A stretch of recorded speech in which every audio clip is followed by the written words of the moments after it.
आज मैं KD block के माध्यम से और मैं आगरा में यहाँ भागवत हो रही है टेढ़ी बगिया पर, जहाँ पर भागवत वक्ता जो हैं उपस्थित हैं और एक विशाल मंदिर साईनाथ के धाम से जो आप देख सकते हैं इस प्रांगण में है। और यहाँ पर कई भगवानों की मूर्ति स्थापित हैं, पिंड स्थापित हैं, जिनको सनातन धर्म के अंतर्गत मान्यता है, पूजा जाता है, स्मरण किया जाता है भक्तों के माध्यम से। और आज मैं केडी ब्लॉक के माध्यम से देश को, जनता को ये बताने आया हूँ, ये दिखाने आया हूँ, ये जनाने आया हूँ कि जो यहाँ व्यक्तित्व बैठा हुआ है, जो समाज को संदेश देने के लिए जिसने जीवन अपना समर्पित कर दिया, अपनी भावनाओं के द्वारा, अपने संघर्ष के द्वारा, अपने सनातन धर्म को सत्य से जोड़ने के लिए लोगों के बीच में आई हैं। और मैं इनसे जानना चाहूँगा सबसे पहले कि इनका नाम क्या है, और मैं ये चीज़ सबको अवगत कराना चाहता हूँ। तो आपका क्या नाम है महाराज? मेरा नाम श्री श्री 108 परम श्रद्धेय सोडल महाराज जी। थोड़ा तेज बोलें, दोबारा से बोलिए, आवाज़ थोड़ा सा तेज। क्या नाम है आपका? पहले तो सभी को जय श्री राधे, जय श्री कृष्णा जी हमारी तरफ से। जी। और हमारा जो परिवार है वो बांके बिहारी से ही संबंधित है। ओके। और मेरा जो शुभ नाम है वो श्री श्री 108 परम श्रद्धेय सोडल महाराज उर्फ नीरज शास्त्री। तो मैं आपसे ये जानना चाहता हूँ, आप भागवत करती हैं? जी, भागवत करती हैं आप? जी जी तो भागवत। अब तक आपने कितनी भागवत लगभग किए हैं? ये 331वां भागवत है। 331वां भागवत है। लमसम आपने लाखों लोगों को अपने विचारों से प्रभावित किया है, जी संदेश दिया है समाज सनातन के लिए। जी जी। तो मैं आपसे कुछ ये सवाल करना चाहता हूँ, क्योंकि यहाँ पर मंच नहीं है, यहाँ पर एक ऐसा जो है प्रांगण है जहाँ पर मेरे कुछ जनता को ये संदेश हैं। क्या हम सनातन धर्म जो जिसकी चर्चा हम करते हैं, क्या उस सनातन धर्म से क्या भ्रष्टाचार को दूर किया जा सकता है? जी बिल्कुल किया जा सकता है, क्योंकि हमारा सनातनी धर्म जो है वो शुरुआत ही से रहा है। किसी श्लोक के माध्यम से जो आपके वेद शास्त्रों के द्वारा मुझे थोड़ा सा जनता को मैं दिखाना चाहता हूं कि ऐसा कोई श्लोक या ऐसा कोई आपका माध्यम है जिसके द्वारा जनता को आप संदेश दे सकें कि कौन सा ऐसा श्लोक है, कौन सा एक ऐसा विचार है जिनसे हम जनता को या जनता के विचारों को, भ्रष्टाचार को ख़त्म कर सकते हैं। हाँ, क्यों नहीं, मैं इस पर बोलूँगी। जैसे हमारी नारी शक्ति, सनातनी धर्म के लिए हमारी नारी शक्ति जो है वो मजबूत होनी चाहिए। और नारी शक्ति मजबूत है तो देश का भविष्य बदलेगा, क्योंकि देश का भविष्य जो है वो नारी पर, एक माँ पर डिपेंड करता है। माँ देश की रीढ़ की हड्डी है, देश की कर्णधार है। और वो कैसे बदल सकती है?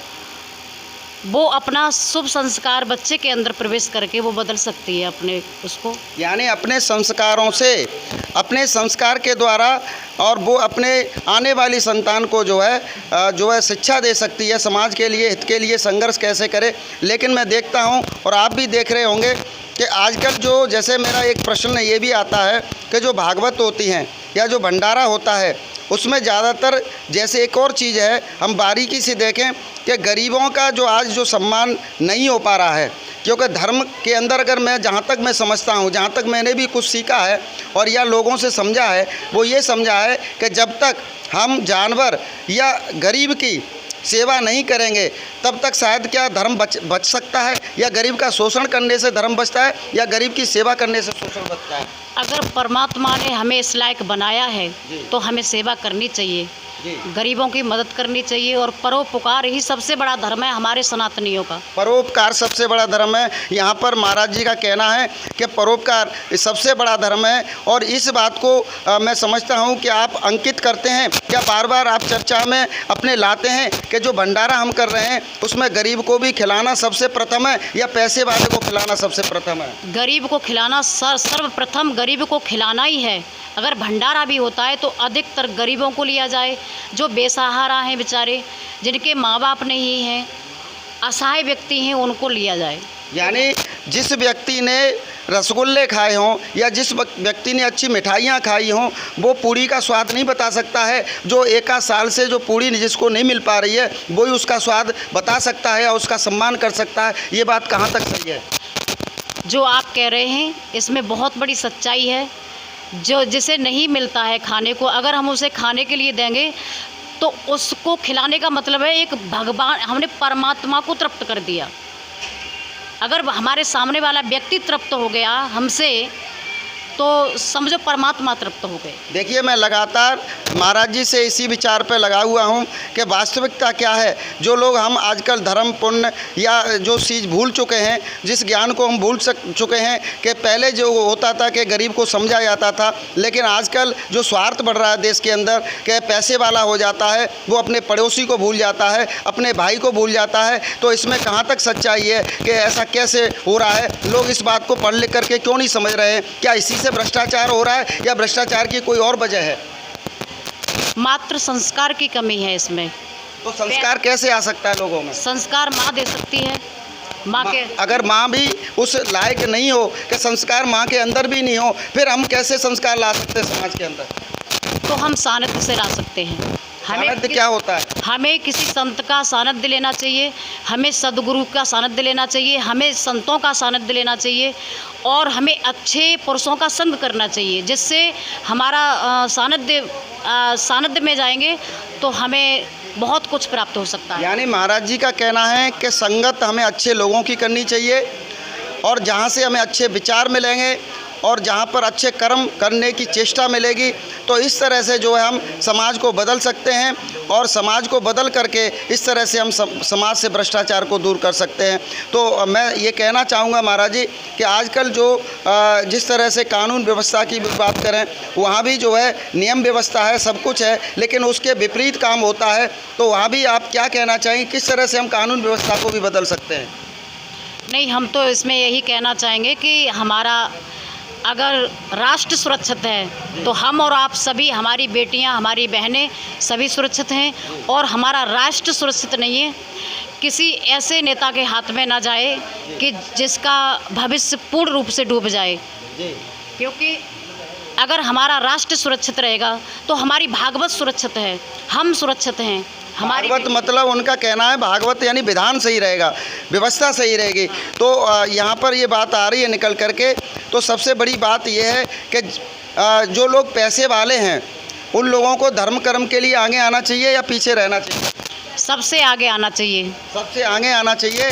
जो लोग कैपेबल हैं, जिनके पास पैसा है, उनको धर्म कर्म करना चाहिए ताकि समाज में ये जो तंत्र व्यवस्था है ये बदल सके और समाज में जो है अच्छाई फैल सके। क्योंकि एक और चीज़ में आती है कि आजकल जो महापुरुष हैं, महात्मा हैं, कुछ लोग महात्मा जो है परमात्मा की प्राप्ति के लिए बैठे हैं, लेकिन ऐसे भी बहुत सारे संत हैं, लाखों करोड़ों, जो अपनी कुटिया में बैठे हैं। क्या उनका दायित्व तो नहीं बनता है कि वो जगह जगह, गांव-गांव में जाकर के, शहर शहर में जाकर के लोगों को संदेश दें, लोगों को जगाएं और भ्रष्टाचार के ऊपर कुछ ऐसा कहें कि भाई ताकि लोग जाग सकें, उनके अंदर ज्ञान पैदा कर सकें? क्या ये संत महापुरुषों का काम नहीं है?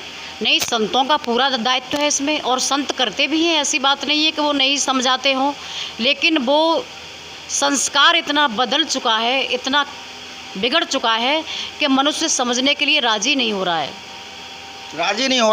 यानी यहाँ पर महाराज जी का ये कहना है कि आज जो व्यवस्था है, कहीं ना कहीं संतों के अंदर भी ये व्यवस्था बन गई है कि पहले जो समाज को जगाने की चेतना होती थी उनके अंदर, आज वो भाव नहीं है। कहीं तक भाव में कमी आई है और ये कमी जो है अगर विद्वानों के अंदर हो जाएगी तो मैं समझता हूँ कि धर्म कहाँ से बचेगा। और भी कुछ अगर आप संदेश देना चाहती हैं केडी ब्लॉग के माध्यम से समाज को, जनता को जगाने के लिए और इस देश से गरीबी भगाने के लिए, क्योंकि मैं गरीबी और भ्रष्टाचार के ऊपर वीडियो बनाता हूं और गरीबी भ्रष्टाचार अगर ख़त्म हो जाएगा तो मैं समझता हूं कि सनातन धर्म भी बच सकता है। देखिए, गरीबी भ्रष्टाचार भगाने के लिए तो हमें कर्मठी बनना पड़ेगा। जब तक हम कर्म नहीं करेंगे और हम घोर प्रयास नहीं करेंगे, प्रयासरत नहीं रहेंगे। क्या कर्म के साथ साथ हमें सहयोग की आवश्यकता नहीं है? जी, सहयोग की आवश्यकता है, पूरी आवश्यकता है, क्योंकि एक दूसरे के सहयोग के बिना तो कुछ भी नहीं, धर्म भी नहीं हो सकता है, वहाँ भी सहयोग की आवश्यकता है। तो इस वीडियो के माध्यम से जनता को आप क्या संदेश देना चाहेंगे? अपने शरीर से, अपने भाव से, अपने विचार से आपका कहीं भी कोई किस तरह से आप सहयोग में रहना चाहेंगे जनता के बीच में? मैं थोड़ा आपसे ये राय लेना चाहता हूँ। मैं बस यही इतना ही बोलना चाहती हूँ अपनी माता बहनाओं से, अपनी जो देवियाँ हैं उनसे, कि सबसे पहले तो वो महान पतिव्रत धर्म बचा करके रखें अपना। जैसे एक श्लोक आता है, कार्येषु मंत्री कर्मेषु दासी भोजनेषु माता सहनेषु रंभा धर्म अनुकूला क्षमा धरंती पतिव्रताम पंच लक्षणम। यानी महान पतिव्रता नारी के अंदर 5 लक्षण हमेशा होने चाहिए। कार्येषु मंत्री यानी सुंदर मंत्री की, जैसे सुंदर सलाह देने वाला एक मंत्री काम करता है अपने राजा के साथ में, वैसे ही नारी को सुंदर परामर्श देना चाहिए अपने पति को, जो कि वो अधर्म के मार्ग पर ना जाए। कर्मेषु दासी, कर्म ऐसा करना चाहिए, अपने आप को दासी समझना चाहिए कि मैं अपने पति के चरणों की दासी हूँ। भोजनेषु माता, जिस समय भोजन कराती हो तो उस समय ऐसा भाव रखे अपने पति के प्रति कि मैं एक अपने पुत्र को भोजन करा रही हूँ। सहनेषु रंभा। 5वां आता है धर्म अनुकूला, धर्म के सीमित ही रहने वाली, और क्षमा धरंती यानी अपने पति की बड़ी से बड़ी गलती क्षमा कर देने वाली। ये महान पतिव्रताओं में 5 लक्षण हुआ करते हैं। दूसरी बात यह है, मैं अपनी माताओं से यही कहना चाहूँगी कि मेरी जो माताएं हैं, अगर अपना भविष्य बदलना चाहती हैं, माँ चाहे तो भगवान का भक्त पैदा कर दे, माँ चाहे तो दुष्ट पैदा कर दे, माँ चाहे तो वीर पैदा कर दे, और माँ चाहे तो दानी पैदा कर दे। ये माँ की देन हुआ करती है। माँ देश की रीढ़ की हड्डी है, देश की कर्णधार है, और माँ एक बहुत बड़ी साइंटिस्ट जिसे कहेंगे, क्योंकि माँ जैसा ढालना चाहेगी अपने बच्चे को सांचे में वैसा ढल जाएगा। तो हम मनुष्य के 16 संस्कार होते हैं, और 16 संस्कार में सबसे बड़ा संस्कार होता है गर्भाधान संस्कार। जिस माता का गर्भाधान संस्कार बिगड़ गया, उस संतान को कोई सुधारने वाला नहीं है, और जिस माता ने अब गर्भाधान संस्कार सुधार लिया, उस संतान को कोई बिगाड़ने वाला नहीं है। तो बस मैं इतना ही कहना चाहती हूँ कि मेरी माताएं बहनें भगवान के चित्र देखें, परमात्मा की गाथाएं श्रवण करें, सत्संग सुने, जिससे कि भगवान के भक्त पैदा हो सकें, हमारी पीढ़ी बदल सके और फिर से सतयुग आने की तैयारी हो जाए। बस, जय श्री राधे। तो मैं केडी ब्लॉग के माध्यम से, आपने अभी महाराज जी के विचार सुने। अपने अच्छे विचारों को, शुभ विचारों के द्वारा जो माँ एक शक्ति कही जाती है, संसार को चलाने वाली जो शक्ति है वो माता है, और माता के द्वारा जो हो सकता है वो अच्छे से अच्छा जो गुण या अवगुण पैदा हो सकता है, और यही सृष्टि का एक निर्माण है।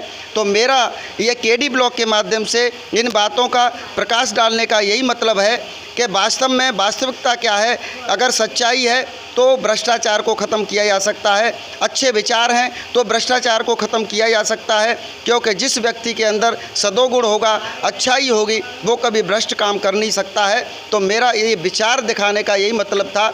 आज का ये जो विचार है, शुभ विचार है, इसके माध्यम से देश को, समाज को जगाने के लिए ये ब्लॉग मैंने बनाया है। इस ब्लॉग को ज़्यादा से ज़्यादा लोग सब्सक्राइब करें, ज़्यादा से ज़्यादा लोग शेयर करें।